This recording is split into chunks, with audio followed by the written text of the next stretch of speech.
Welcome to the video solutions for the AQA Functional Skills English Level 2 writing paper for February 2020. In this video, we will go through the questions and you can get a better idea of what you want your answers to look like, as well as what to look out for when planning your answers. Before we take a look at the questions, let's have a look at the criteria that you'll be marked on so that you understand what you are being assessed on. So you need to craft a fit-for-purpose response with an appropriate level of development to engage the reader and using appropriate register. So that means that your response needs to be engaging. It needs to draw the reader in, and it needs to have an appropriate level of development. So you need to be including details and developing your ideas by explaining them with reasons or adding additional information. It has to be fit for purpose, so you have to consider the purpose that you've been asked to write for and adapt your response to the question. You also need to use an appropriate register or tone, so you need to adapt what you're writing to the audience. If you're writing for a professional audience, you'll want to use a formal tone and register, and if you're writing for, say, a friend, you would want to use an informal tone and register.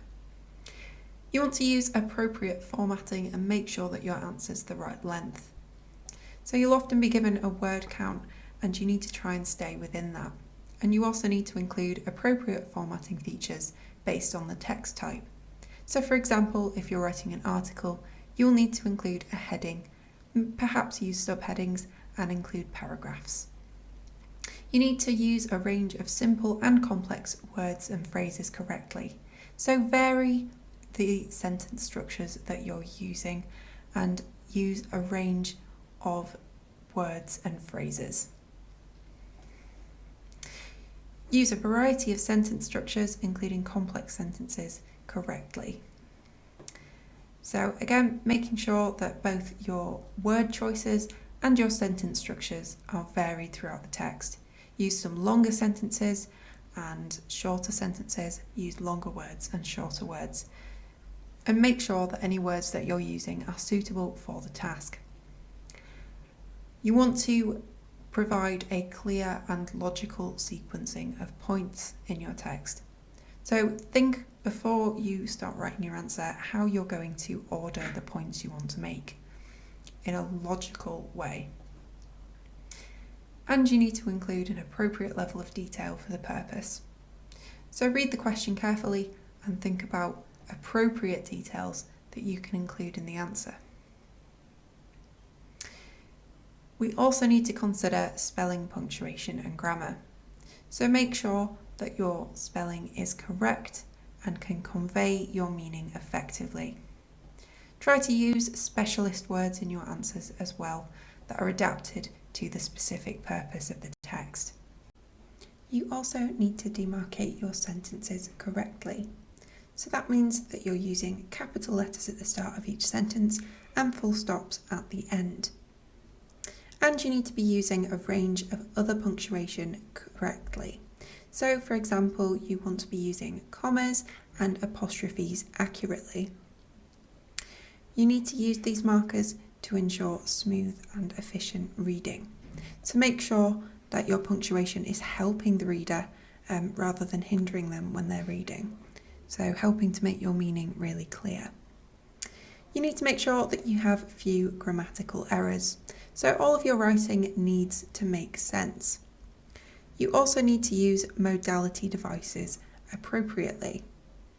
So modality devices include modal verbs like might, could, will or should.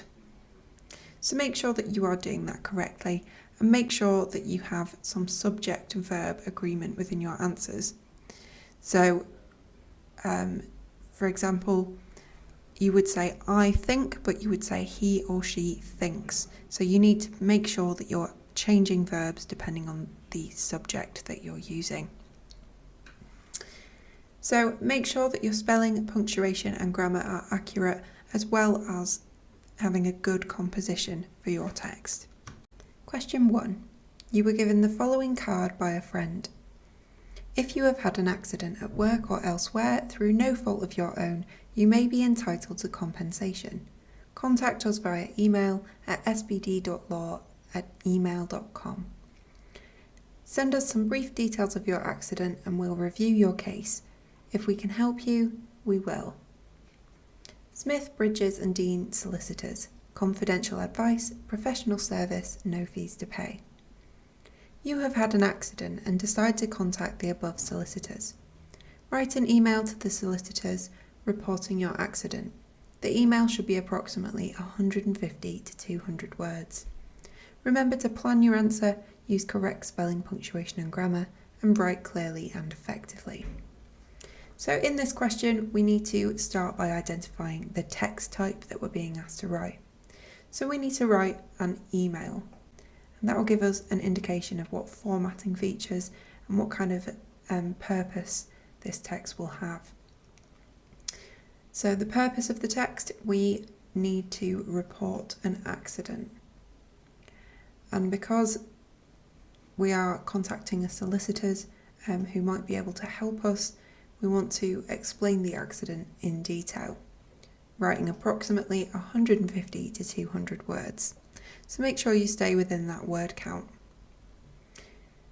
The audience is the solicitors, so we're going to be using a formal style in order to make sure that we are remaining professional when we're writing to this professional group. Dear Sir, Madam, I would like to report an incident at my workplace that took place last month. Although I work in an office, my boss occasionally asks me to do some heavy lifting. Recently, he ordered a large shipment of rice that was several hundreds of kilograms in weight. He asked me to carry the bags up to an office on the top floor while he went off to play a game of tennis. I have received no training on how to handle heavy goods, nor have I been offered any. After 30 minutes, I developed a pain in my back that hasn't gone away since. I haven't been able to walk properly or stand up straight either, and this was several weeks ago.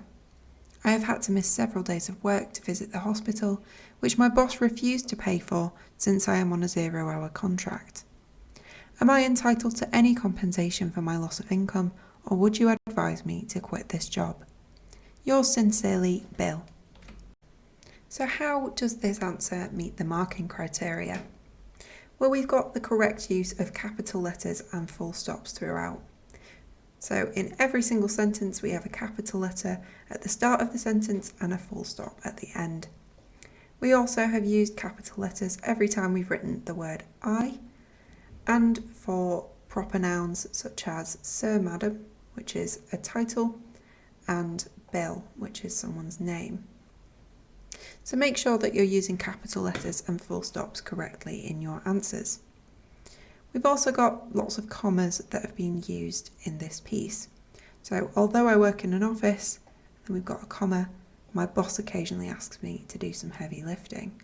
So here a comma has been used to create a contrast between having an office job and doing heavy lifting.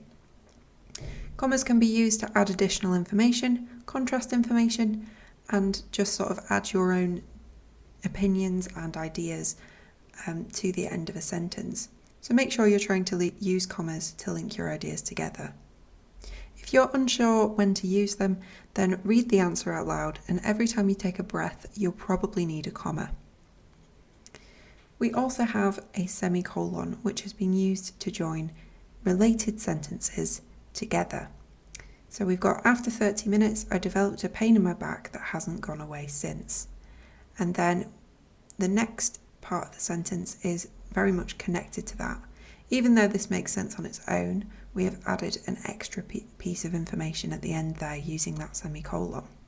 So I haven't been able to walk properly or stand up straight either. Finally, we have a question mark at the end to request information about whether they are entitled to any compensation. So we've got a good range of punctuation used in this answer, and it has been used correctly and effectively. And you should try to use a range of punctuation in your own answers. Now let's think about grammar and spelling. The grammar in this answer is really strong, and we know this because everything makes sense and all of the nouns and verbs match up with each other. So for example, we have my boss occasionally asks me. If we had multiple bosses, so my bosses, then we would have occasionally ask me. But because we have a singular boss, we have adapted the verb to make that singular.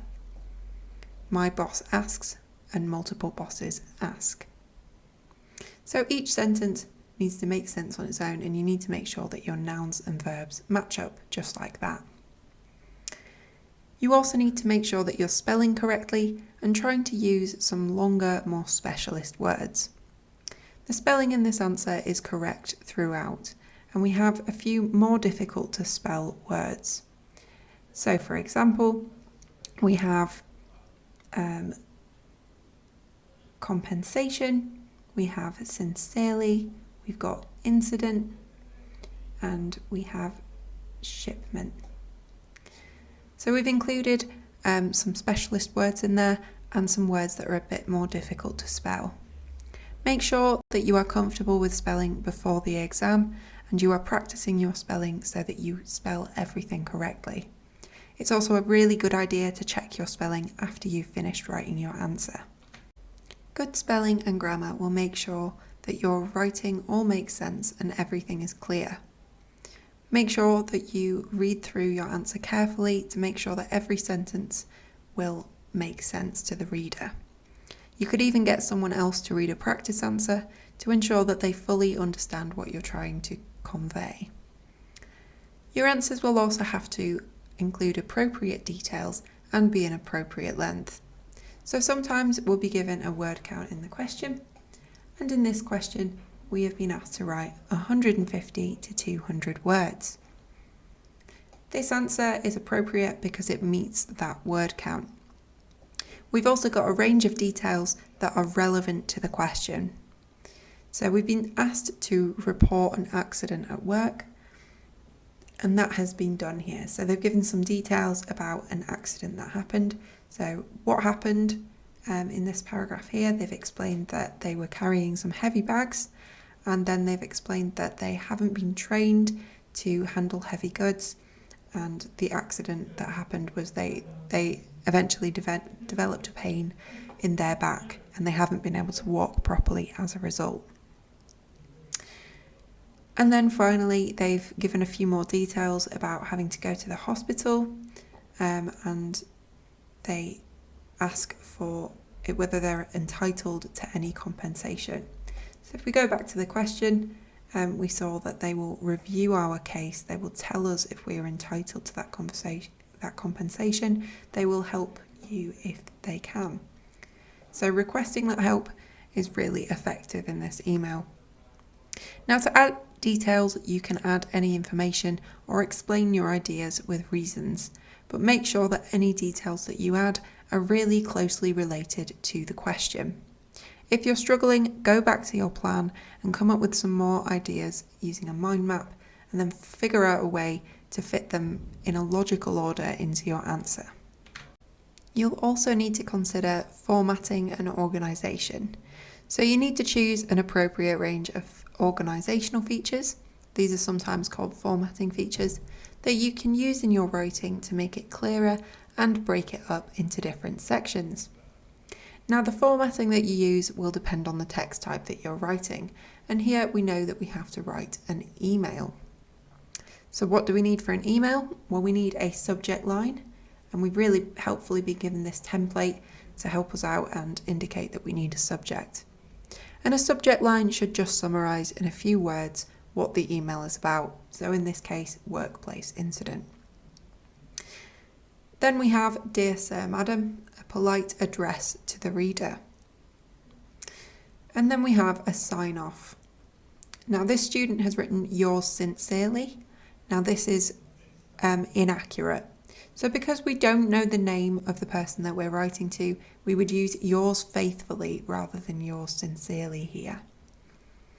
But you won't lose too many marks if you make this mistake. And then we have the name of the sender at the bottom there.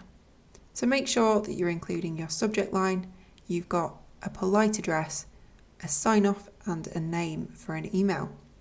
You also need to make sure, no matter what text type you're writing, that you are including paragraphs throughout your answer to break it up into different points.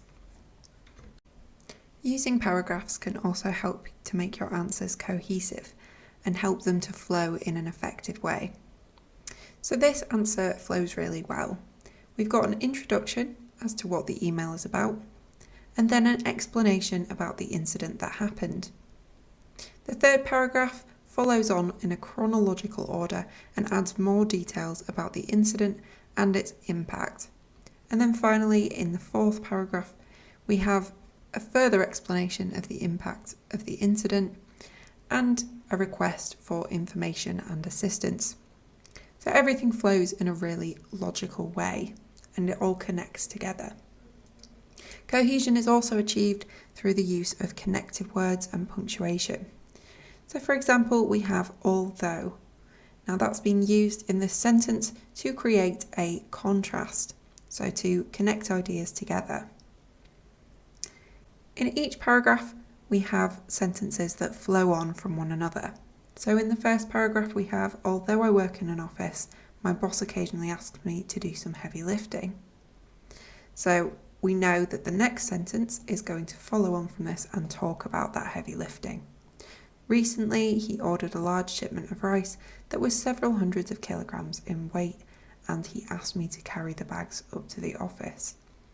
So that is an explanation in which every single sentence follows on from the last. So try to make your answers cohesive by linking your ideas together and ensuring that everything is flowing in a really logical order that will be easy for the reader to understand. Now let's consider language and register. So your writing will have to have the right kind of tone and style to match up with the reader that it is aimed at. You also need to adapt your answer to the purpose of writing throughout. So let's take another look at the question and remind ourselves of the audience and purpose. So we are writing to the solicitors in order to report the accident. So the audience is solicitors and the purpose is to report an accident. And we definitely focused on that audience and purpose throughout the answer here. We don't have any unnecessary details. It's focused on the accident throughout. So they've described what happened and they've asked to see if compensation is available. It's also really well suited to the audience. So it's been written to solicitors, so we don't know their names, so we've used Dear Sir, Madam. And then this would you advise me at the end shows that this person knows that the solicitors have knowledge about accidents and the legal proceedings surrounding them. So they have asked for advice from these professionals. They've also written in a really formal style. So they do slightly veer off into informal writing here because they include things like contractions. So for example, we've got hasn't and haven't. So this is quite informal, but generally the answer has been written in quite a formal way. So there's no colloquial language, no slang that's been used. It doesn't seem like they're addressing a friend or someone that they know well. It's definitely targeted to a group of professionals here. And it's been written in a suitably negative tone because they are concerned about the accident. So they've emphasised being negative when they've said no training, nor have I been offered any, and explaining that they've been experiencing pain for several weeks. So generally quite negative. So make sure that you're adapting your tone and style to the audience and purpose throughout, and make sure that any details that you include are consistently focused on the purpose given in the question. Finally, you'll need to try to use some longer sentences with multiple ideas contained within them. This will show the examiner that you can link your ideas together in an effective way. So for example, we have, after 30 minutes, I developed a pain in my back that hasn't gone away since. I haven't been able to walk properly or stand up straight either, and this was several weeks ago. So in this sentence, we have various things going on. We have a marker to tell us when something happened, so after 30 minutes, and then we've got a comma to separate this from the rest of the sentence. Then they've explained what happened at this time. So after 30 minutes, I developed a pain in my back. And then they've continued to add additional information by saying that it hasn't gone away since. Then we've got an effective use of a semicolon there to add even further information to the sentence. So I haven't been able to walk properly or stand up straight either. And then finally we have a comma and a connective word and to add even more information. So, and this was several weeks ago. So they've added lots of details that are connected into this sentence. So the pain in the back is linked to not being able to walk properly or stand up straight. And they've indicated when this incident happened and given an indication that it was several weeks ago. So trying to persuade the solicitors that they should be entitled to some compensation because their issue has not been resolved. So try to include longer, more detailed sentences in your own answers, and you can look at your plan to try and connect some ideas together to start with. So overall, this is a fantastic answer for a variety of reasons. We've got a really effective answer to the question that addresses the audience and purpose throughout. The whole answer makes sense and flows really effectively because of the effective use of paragraphs. The formatting is correct for an email, and spelling and grammar are correct throughout. We also have a good use of a range of punctuation. So have a go at writing an answer to this question yourself, using this as inspiration.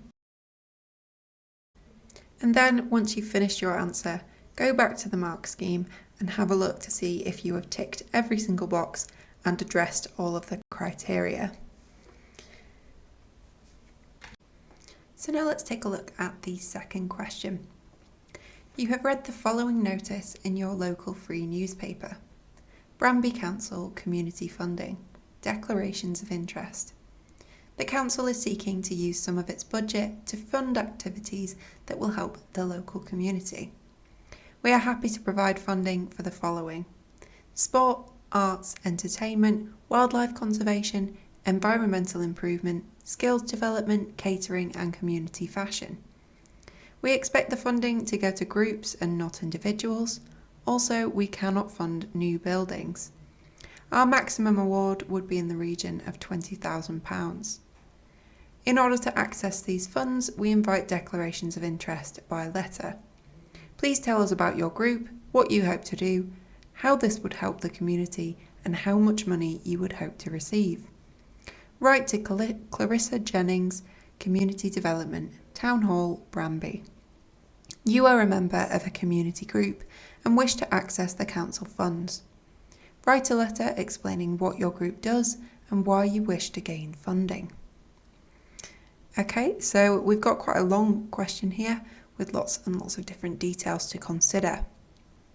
So we need to choose one of the following activities. So sport, arts, entertainment, wildlife conservation, environmental improvement, skills development, catering or community fashion. So we've got to choose one of these categories. And then we need to remember that the maximum award is only £20,000 and they cannot fund new buildings. So we're not going to ask for a new building to be built. We're not going to ask for more than £20,000. What we do have to do is tell us about your group. So we have to explain what the group does, what kind of activities that they put on, who do they put them on for? For example, is it a group that provides football coaching for 11, 12-year-olds? And then you have to explain what you hope to do. So what plans does the group have for the future? So if we take that football example, then you could hope to train more children and get them sort of involved in other sports as well. How this would help the community, so give an explanation for your ideas, explain what impact is it going to have, and then finally we have to indicate how much money we hope to receive. So make sure that that amount is below that 20,000. And we've also been told who to write to, so we've been given an address there. So we have to explain what our group does and then explain why we wish to gain funding. And you're definitely going to want to plan your answer before you get started so that you can come up with some ideas and figure out how to organise them. So now let's take a look at a model answer to this question. Dear Ms Jennings, I am writing to you today to apply for £15,000 to expand the community project that my team and I have been running for 3.5 years. My journey with the team began when I found out that cookery lessons would no longer be part of the curriculum at Branby High School. I was astonished by this, as learning how to prepare food is an important life skill. Other parents at the school shared in my concern, so we started up Cooking for Life, with the aim of teaching cookery skills to young people. Since then, I have been visiting local schools and community centres in an effort to teach children the basics of cookery. We received such positive feedback and have returned to many places in order to teach more advanced skills. To achieve this, I took on a baker and a chef. With this money, we hope to convert the kitchen in Branby Wellbeing Centre to accommodate more ovens and fridges so that we may increase the size of our classes. We will use additional money to purchase ingredients and other supplies for our store cupboards to make sure that we are stocked for all of the classes.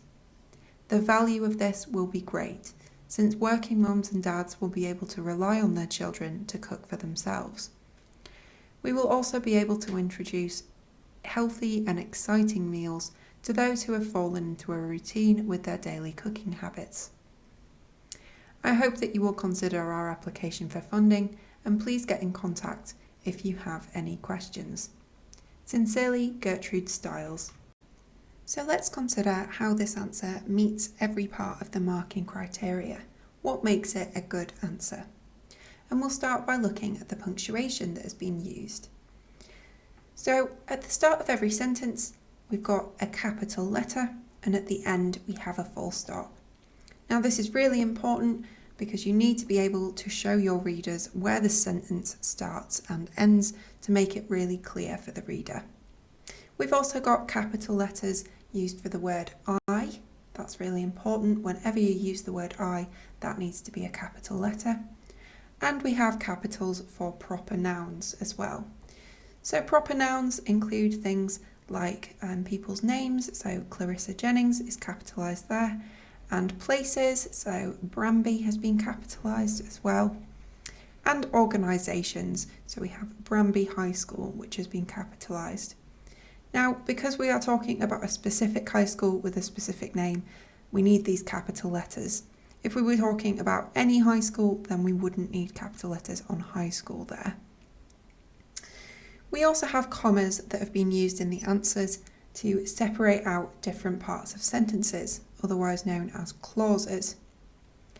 So, for example, we've got I was astonished by this, and then we have a comma, because they've made this first point and now they're going to use a comma and a connective word as to add a little bit of an explanation to the sentence. So make sure that you are using commas whenever you take a breath if you're reading it out loud. So you would take a breath after saying I was astonished by this, as learning to prepare food. So add commas in your sentences to make them longer and to join up your ideas together. We've also got some quote marks used here to kind of show that there's a nickname for this programme, so Cooking for Life. But we don't have much punctuation within this answer, so you could try to be a little bit more ambitious, maybe try to include some colons or parentheses in your answer, but only do that if you feel confident.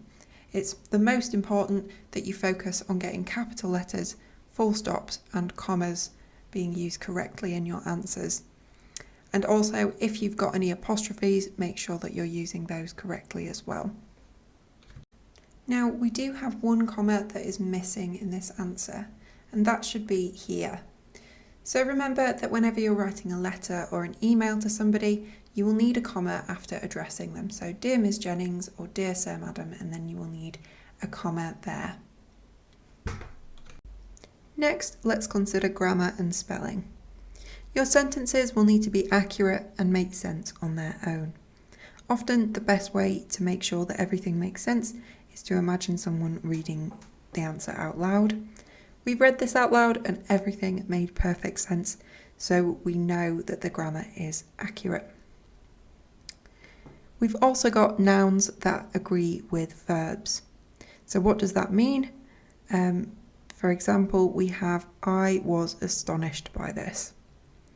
So because we are talking about I, a single person, we've used I was. Now if we were talking about a group, we would say they were astonished.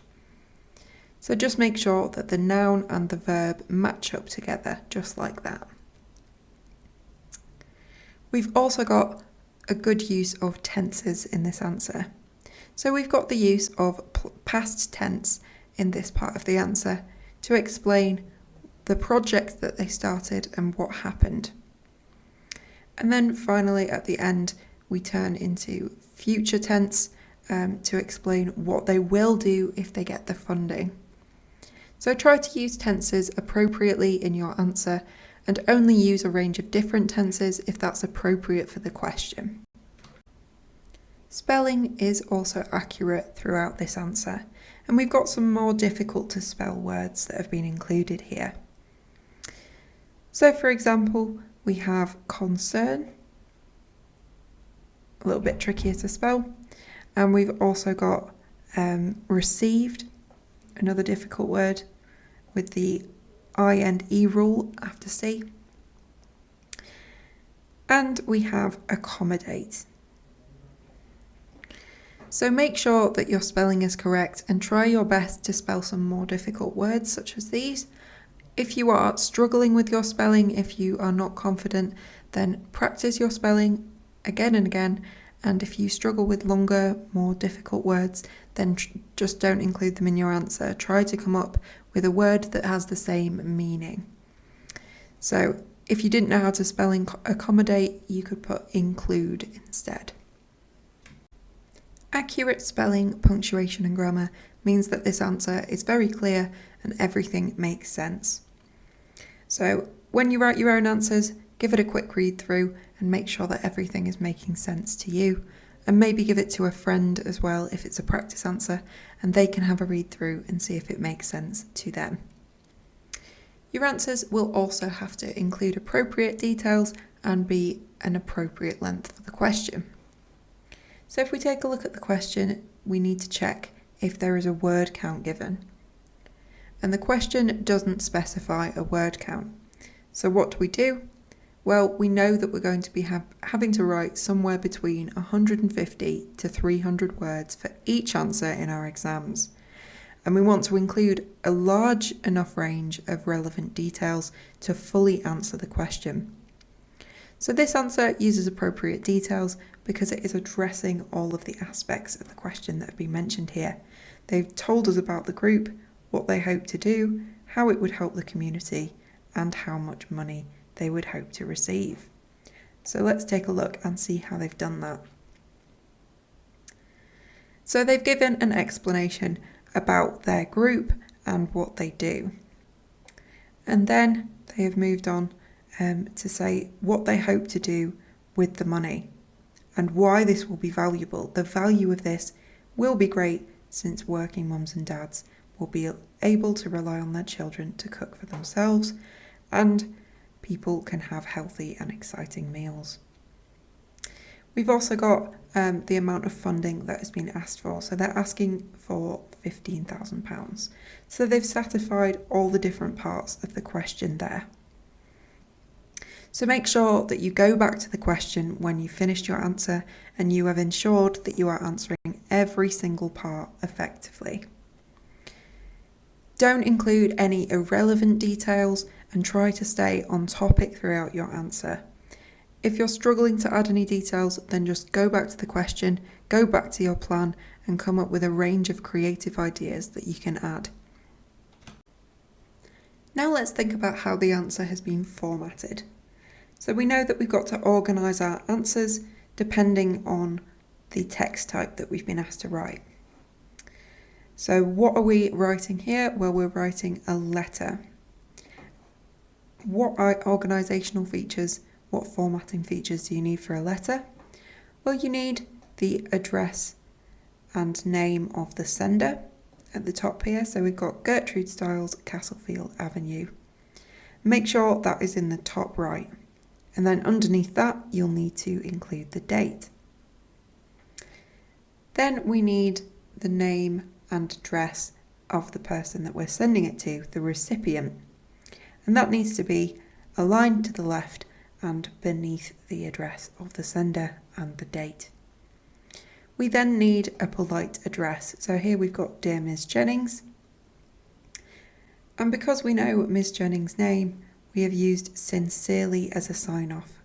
So you'll need a sign-off at the end of your answers, and you use sincerely for people that you know the name of. So we know Ms. Jennings' name, so we've used yours sincerely. If we didn't know her name, then we would use Dear Sir, Madam, and we would use yours faithfully. And then we have the name of the sender at the end there. So make sure that you're including all of these organisational features because they are vital for a letter. You also need to make sure that in every single answer you write, you include paragraphs to break up your answer and make it clearer to the reader what you're trying to communicate. Using paragraphs effectively will help you to establish cohesion in your answer because the paragraphs should flow in a logical order that draws all of the different aspects of the answer together. So for example, in the first paragraph, we've got an introduction to what the letter is about. They're going to request funding for an existing project. And then in the second paragraph, we have details about how and why the project started.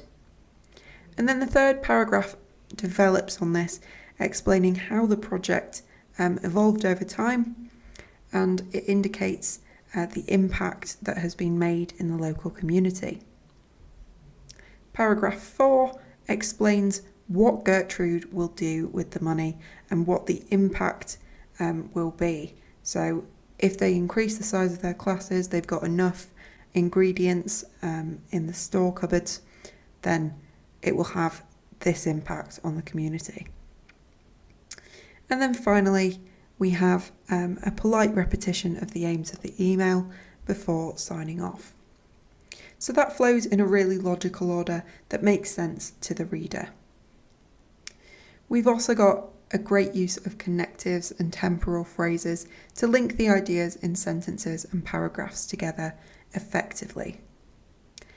So for example, in this paragraph here, we have this as that has been used to provide some explanation and reasoning. So they've explained that they were astonished that cooking lessons weren't part of the curriculum anymore. And then they've used as to add on information about why they were astonished by this. We also have so, and this is being used here to indicate a reason why something has been done. So we're linking up our ideas together using connectives. We've got other parents at the school shared in my concern. So as a result of this, we started up Cooking for Life. So try your best to include connectives in your answers and make sure that your paragraphs are flowing in a really logical order, and this will make sure that your answer is cohesive. You can also use connectives at the start of paragraphs, and we've got this temporal phrase since then to link to the previous one there. So if you can link your paragraphs together, then that is fantastic. You're also going to need to use appropriate language and register in your answers. So you need to be consistently addressing the audience and purpose. So if we go back to the question, we can have a look at the audience and purpose again. So the audience is Branby Council. We're writing to the council to request this community funding. And that's the purpose. We are explaining what our group does, so giving a sort of description and explanation, and then indicating why we wish to gain funding. And this answer focuses on that audience and purpose throughout. So we've got a full explanation of what the group does and what they would like to do to help the community with the money. They've also indicated the amount of money that they want to receive. We've also got some additional details about how the company was developed and set up and the issues that it resolves in the community. The key point here is that all additional details are relevant to the purpose set out in the question. So you can come up with your own ideas that aren't directly stated in the question, but you need to make sure that everything is relevant to that audience and purpose. And you really need to think that you should be making your answers as high quality as possible rather than trying to write as much as possible. Don't start writing any irrelevant information, ideas or opinions. The answer is also really well suited to the audience. So it's been written for the person that was specified in the question, Clarissa Jennings, and it is suitably formal because we are writing to a professional. So we've included the professional title Ms. there rather than using her first name. And we've got sophisticated vocabulary that has been used throughout the answer. So in this introductory part, for example, we've got, I'm writing to you today to apply for £15,000 to expand the community project that my team and I have been running for 3.5 years. So that is really formal. It doesn't include any slang, any sort of colloquial language, and we don't have any contractions in the answer, no can'ts or won'ts. It's definitely suited to the audience. So try your best to make sure that your own answers are suited to the audience and purpose. And if you have been asked to persuade the reader, so we know that we've got to try and persuade Clarissa that this will help the community, then you're going to have to use some persuasive techniques. So if we take a look at this third paragraph here, we have such positive feedback. So we're talking about the idea positively. We're saying that this community project is really positive. We've had some great feedback. And then we have some more positive vocabulary.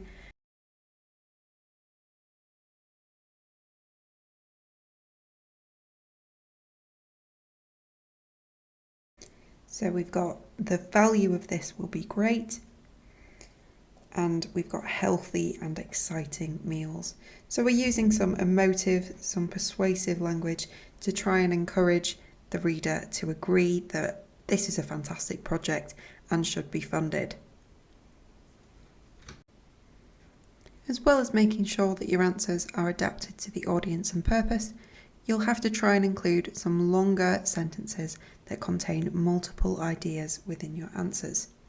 This will show the examiner that you can link lots of different ideas and information together in a way that is effective and logical. So, for example, we have with this money, so they're explaining that if they get the money, and then we have a comma to move on to the next part of this idea.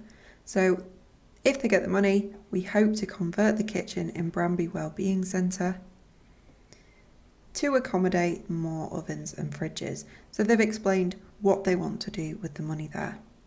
And then we have a further explanation of what impact this will make. So we've got this connective word so here, so that we may increase the size of our classes. So we've got multiple ideas that have been connected together. Now, if you've got longer sentences, make sure that you're also using commas in there and you're using connective words to make sure that all of your writing still makes sense and is really clear to the reader. So overall, this is a really effective answer and it will get very high marks in the exam. It effectively answers the question, addressing each point that needs to be considered, and the answer all makes sense and flows effectively, with paragraphs that have been used to link different ideas together in a logical way. Correct formatting has been used for a letter, and we've got accurate spelling as well as the correct use of a range of punctuation. The writing is appropriate for the audience and purpose specified in the question, and overall would get extremely high marks. So have a go at writing your own answer to this question. Use this as inspiration or come up with your own ideas, and make sure that you are hitting all of those different marking criteria.